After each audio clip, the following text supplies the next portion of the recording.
Hello everyone, welcome to another lecture for drug delivery engineering principles. This is going to be our last lecture for this course. We have covered quite a lot of this course, and you will see today we talk about toxicology as well as regulatory pathways, and I hope you have learned quite a lot from this course. So, let us finish what I have to talk about today. So, again we have talked about so much of particles, micro and nanoparticles, all of this has been shown to give quite a lot of advantages in terms of drug delivery, whether it is sustained release, whether it is triggered release, whether it is preventing any surgeries and going to different parts of the organ, or maybe some other application, giving intracellular, going to niches where the drug may not itself go. But then when you make these particles of these size ranges, they again attain some other properties which may not be there at a macro range, and then some toxic effects may be seen. So, that is where the toxicology comes in. Nanotoxicology, as the name would automatically suggest, is dealing with how the nano part of it or the nano property of your device is causing toxicity to the body. So, how can one go about doing this? So, in general, since these are nanomaterials, these can penetrate into smaller structures much more easily. They can move much deeper into the passageways in tissues than larger particles. So, again if just to give you a very simple example, let us say I have this pen, this cannot penetrate through my skin, it is too big, unless of course it has been given a lot of momentum and it damages the tissue, it cannot go through my skin. But when we talk about these particles at such a minute range, my skin may itself be porous, and some of these can go through. We have talked about transdermal delivery, we have talked about various kinds of delivery. So, it is then fairly feasible for some of these particles to be able to penetrate through the skin. So, again some of the reasons why this can happen is, first of all, they have a very high surface area, and so they have a lot more reaction site per unit. So, hence they are very reactive. So, what do I mean by here is let us say, so the volume is what, for let us say we talk about sphere. So, the volume is 4 by 3 pi r cube. Now, let us say we are talking about, so this is basically the volume. Then we have the surface area,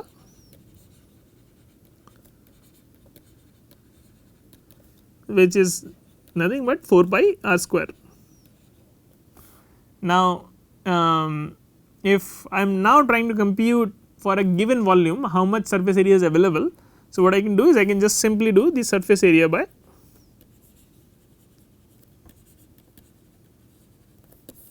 the volume. So, if I do that, that will basically give me the 4 pi r square divided by 4 by 3 pi r cube. So, I can cut 4 pi, and that is going to give me, as well as the r square. So, that is going to give me 3 by r. So, what I am saying that as I am reducing the r, since r is in the denominator, my surface area to volume ratio increases. So, obviously this r for a macro object, for let us say a soccer ball or something else, this is in centimeters or millimeters. So, at that point let us say it is in centimeters. So, we are talking about 3 by let us say 1 centimeter. So, you get a certain ratio, but now as I am decreasing this, it became millimeter, this ratio goes up by 10 times. So, it becomes 10x. Similarly, if I decrease this down to a micron range, now I am talking about another 1000 times. So, 10,000 times I have increased the surface area for a given amount, for the given volume. And then similarly, if I go to now nanometer range, I am talking about this increment of 10 to the power 7. So, 4 and 3, 10 to the power 7 times I have increased the surface to volume ratio. So, this is what you will continue to hear in the field, and we have also talked about it in the earlier classes, that as you become more and more small, your surface to volume ratio increases. So, now what this means is a nanoparticle compared to a centimeter size particle will have almost 10 to the power 7, which is 10 million times the surface area. So, and then the way these material will interact with the various reagents, various things in the surrounding is through the surface area. So, now you have lot more reactive sites which were earlier buried in the bulk volume, but they are now available on the surface. So, again this is a good thing to have for that is why the nanoparticles are being used quite a lot, but then it comes with associated side effects where they can also have some toxicity induced through them. So, they can also produce reactive oxygen species. This is much higher concern with metal based nanoparticles rather than the microparticles or the polymeric particles, because metals are a good oxidizing agent, some of them good reducing agent. So, all of this results in such as copper, nickel, iron, they can create reactive oxygen species. Now, again you have lot more surface area. So, the amount of reactive oxygen species that are being generated is quite high, and these reactive oxygen species are also referred to as ROS, are a part of the inflammatory process. So, now you are increasing the inflammation. If the inflammation is too much, you may even have quite a lot of toxicity, fever and things like that will come up. And this could be also present in polymeric particles too, because lot of these polymers are required to have metals as catalyst. So, some of these we talked about PLGA requires some catalyst from synthesis from the lactide and the glycolide. So, these metal could be present in some trace amount, and they can again be causing this oxidative stress and inflammation. So, this is just one way, then we can break down this toxicology into various forms. So, let us start with inhalation, since this is by far one of the most sort of topic that is currently in a lot of debate with the air pollution and all these materials that are out there, including some exhaust from the vehicles and all.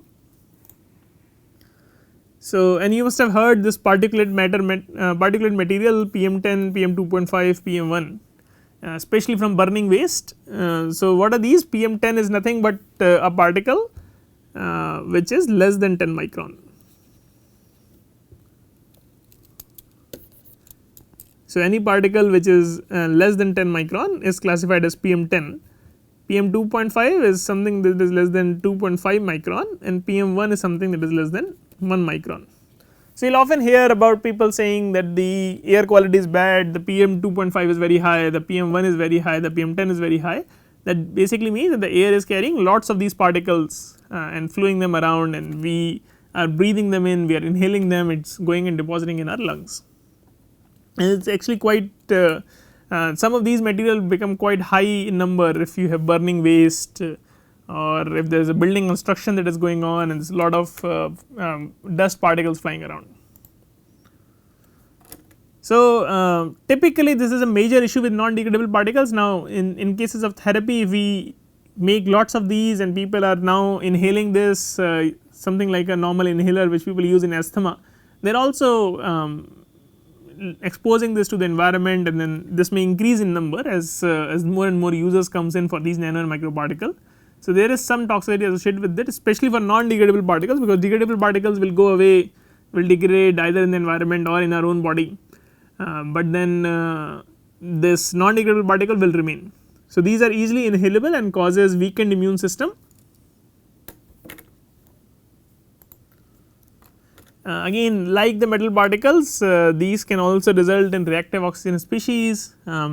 As I said, these macrophages that are present in the lung, they are the ones that are responsible for phagocytosis, and in this case we are mainly talking about the alveolar macrophages. So, these alveolar macrophages will try to engulf anything that is depositing in the lung, and there are several of them. But then eventually if the load is very high of these PM10, PM2.5, PM1, they may reach a saturation level where they cannot engulf anymore, they can't degrade it, it is non degradable particles. So, where does this particle go? These macrophages will either become non-functional, or they will actually even become aberrant and may start secreting lots of things for inflammation to kick in. And then some, if the particles is actually very small, then we know that these alveoli, let us say if this is an alveolar sac, and there is a very thin membrane between a blood vessel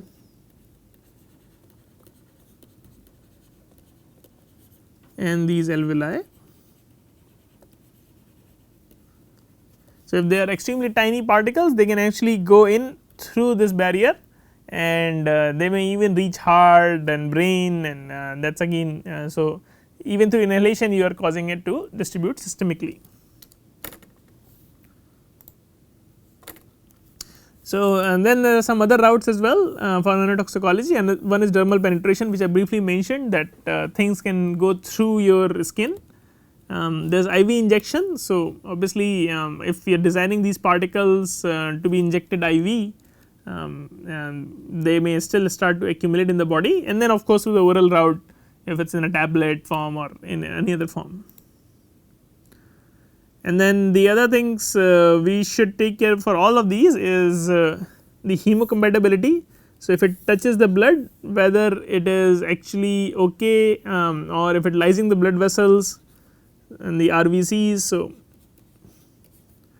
RBC lysis is a big concern. So, if we have a lot of RBC lysis happening because these RBCs are interacting with these material, then your blood count is decreasing, you may not have enough oxygen carrying capacity. So, oxygen capacity will go down. The last thing you want is these particles may induce, let us say blood clotting. So, this is a separate thing. So, something which we had discussed quite extensively in our inflammation part of this topic, blood compatibility, in which is the same thing, but essentially we are talking here about clotting. So, if it induces clotting, it may cause things like stroke and heart attack, because these can go in and clog the blood vessels which are feeding either to your heart or to your brain. Then similarly these can result in complement activation, which again is going to lead to inflammation. We discussed other ways as well, right. We discussed that these one of the papers we had discussed, which was the gold PAA particles that were causing MAC1 receptor activation. So, some of those processes may also be involved. It does not have to be directly complement or the clotting itself, it may be through some other way. And then finally, if the cells are taking it up and they are some mutagens, they may even cause cancer or loss of function for several cells.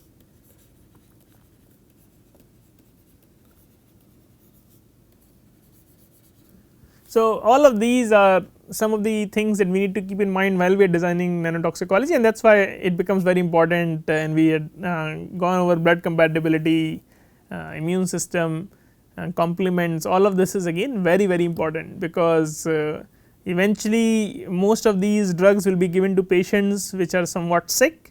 They may not be as functionally active to fight off any challenge as, let us say, a healthy person, and the last thing you want in that case is to then make the disease worse rather than letting it go in a normal scenario. So, how would you then go about testing this? So, again some of those things we have talked about already throughout this course, that whether it is compatible, whether you can change the property, copolymerization, you can conjugate PEG to make it more stealth. Some of these things we have discussed, and then in a more systematic way we will look at here. So, basically the testing of nanoparticle toxicity can be divided into 4 levels. So, one is to testing the activity of the nanoparticle in cellular and subcellular system. So, for example, whether it causes radical generation, whether it causes oxidation of your biomolecules such as protein and DNA, lipid peroxidation, if there is an important enzyme, whether it affects the enzyme. This is again just in an acellular environment. So, you have a tube, you have let us say DNA or any other biomolecule in here, you add your particle suspension here and see if the function of this DNA or the biomolecule or whatever it is, whether it is enzyme or any structural changes are observed. You can even isolate mitochondria and test it quickly to see if the mitochondria function is being disrupted. So, these are some of the acellular systems that you can check. So, again as I said, you can look for plasmid DNA degradation. So, let us say if I have a plasmid and I can run it through a page gel or an agarose gel, and if I see that the band has shifted or it has slightly moved up or down, I can say that there is some process that is happening. The DNA unwinding you can look for by the melting temperatures. You can test for the second level that you can look at is more at a in vitro level. So, this is looking at intact cells or the cell systems. So, you have lots of cell lines, you have macrophage cell lines, endothelial cell lines, epithelial cell lines. You can take these cell lines and test your particles to them, see whether the cells are dying. So, maybe in a dish you are culturing these cells,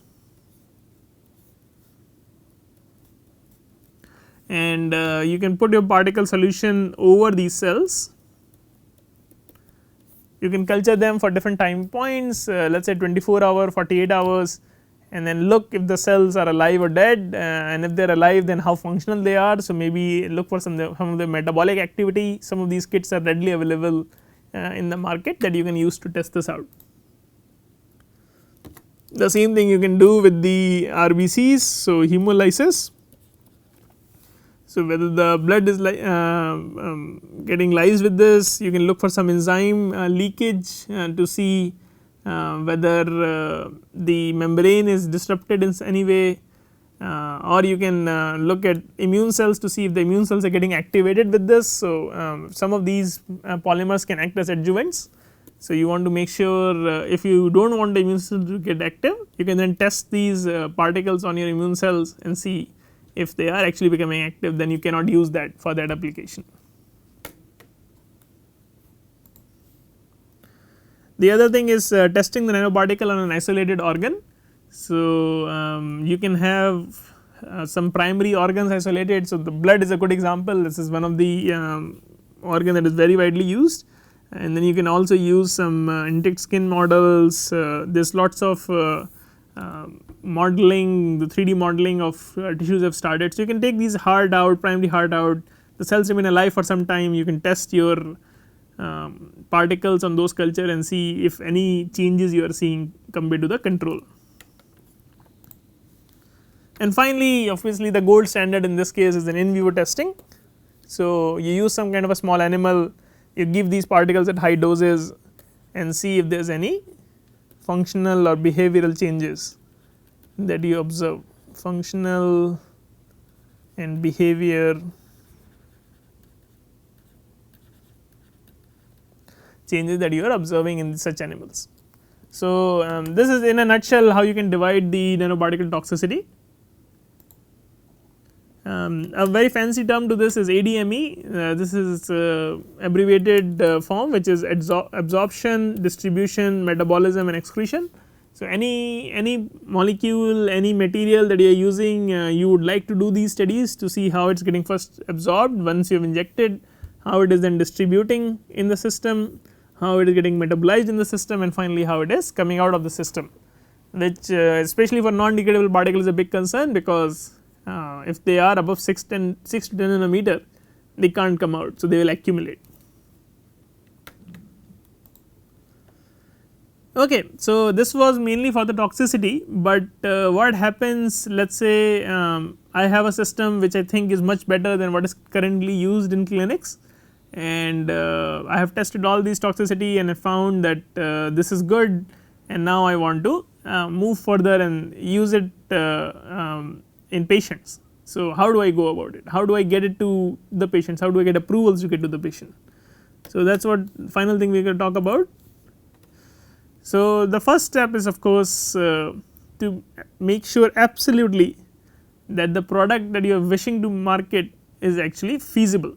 So, you want to ensure that there is enough market to it because it is a very long and winding road, as we will discuss in next few slides, and you want to ensure that the product after all that is going to be used and is actually going to benefit as well as there is a market to it. The step 2 is then to determine what kind of regulatory agencies such as ICMR, how are they going to classify as. So, whether it is going to be classified as something that is eaten, whether it is going to be classified as a medical device. So, all of these will have a different sort of safety and effectiveness standard. It is going to be whether just use externally to the patients or whether this is going to go inside the patient. All of these will present different regulatory challenges. And then the step 3 is the development of the data and information that you would need to submit it for a marketing application. So, to get clearances there are certain forms and certain processes that you need to go through, and then you will have to go ahead and accumulate all that and then submit it to the regulatory agency and get the approval. So, again this is a long bumpy road. The first thing you want to figure out is whether it is a drug is druggable, and what that means is all of these properties are actually being tested out. You want to make sure it is specific, the toxicity of it, what is the toxicity if any, and the solubility, how you are going to deliver it. So, that includes the lipophilicity, how much you need, how it is becoming bioavailable, how it is going to transport to different regions in the body, how it is going to get absorbed, and then again how it reacts with different tissues, are there synthetic routes to make it, is it crossing blood brain barrier, and several more. I mean, this is just some examples I have listed here, but all of this needs to be checked out as you go. So, in the context of the big picture, you are looking at some kind of a biomedical engineering design centered about a medical need, but then you also have to consider regulatory concerns as well as some of the physical principles that is going to define that. So, there are regulations defined by FDA, ICMR, various agencies, and then there are several codes and standards that are established by professionals that you will have to get the approvals through. So, again that I will go again over the overall process for approval. So, if there is a new drug, you require a full and comprehensive evaluation, and there are approval steps, approval that is required at each step. So, if you are doing a small animal trial, you need a approval from an animal ethics committee to let you first of all test it on animals. If you are doing a large animal trials, you need a large animal ethics committee. Primate has a separate committee altogether. So, if you are doing trials on primate, you will need those approvals. Then if everything looks good, before you go further, you have to do an extensive toxicity screening to make sure it is not going to affect anything else.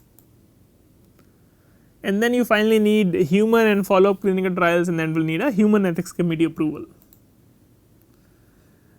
Just a quick note here, if you are using a repurposed drug, let us say there is a drug that is already being used for cancer treatment, and then your study shows that this drug may also be good for diabetes, then the approval process is much easier because a lot of these toxicity screening have been done. So, for example, a lot of polymers have been approved, so you do not have to individually test them, but you still will have to test them along with your drug of interest. So, and in general you will have to show in this cases substantial equivalence to a similar composition to be able to get that drug to approve. So, it is a much easier pathway essentially if you are doing a repurposing of a drug. And then in human trials also there are several investigation phases. So, what we you might have heard this very commonly is called phase 1 clinical trial, and that is to assess the product safety in humans. So, again these clinical trials are divided into different phases, and the phase 1 is usually a small number to assess product safety. So, it is generally localized to 1 or 2 centers. So, maybe you tie up with one of the hospitals in the surrounding, or maybe it is coming out from the hospital itself, and they will get proper approvals and maybe recruit 10 to 20 patients and just see the injection of this, whether it is feasible or not. Then there is a phase 2 trial which is slightly bigger than the phase 1, which is to do a proper safe dosing to figure out how much dose you can give, and also look at potential efficacy, not very deeply into the efficacy, but mostly to see the safety and the dosing of that. And then there is a phase 3, this is a pivotal study.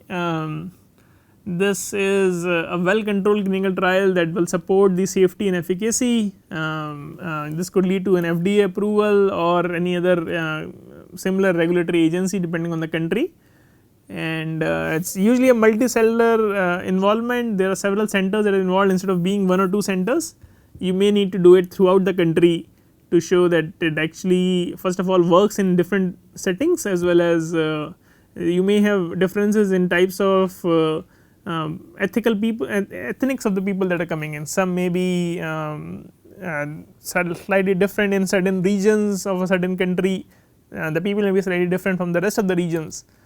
So, you may want to, instead of giving overall approval by testing only on the one set of the people, you want to test it on all sets of people. That is why the multi center involvement is required in such cases.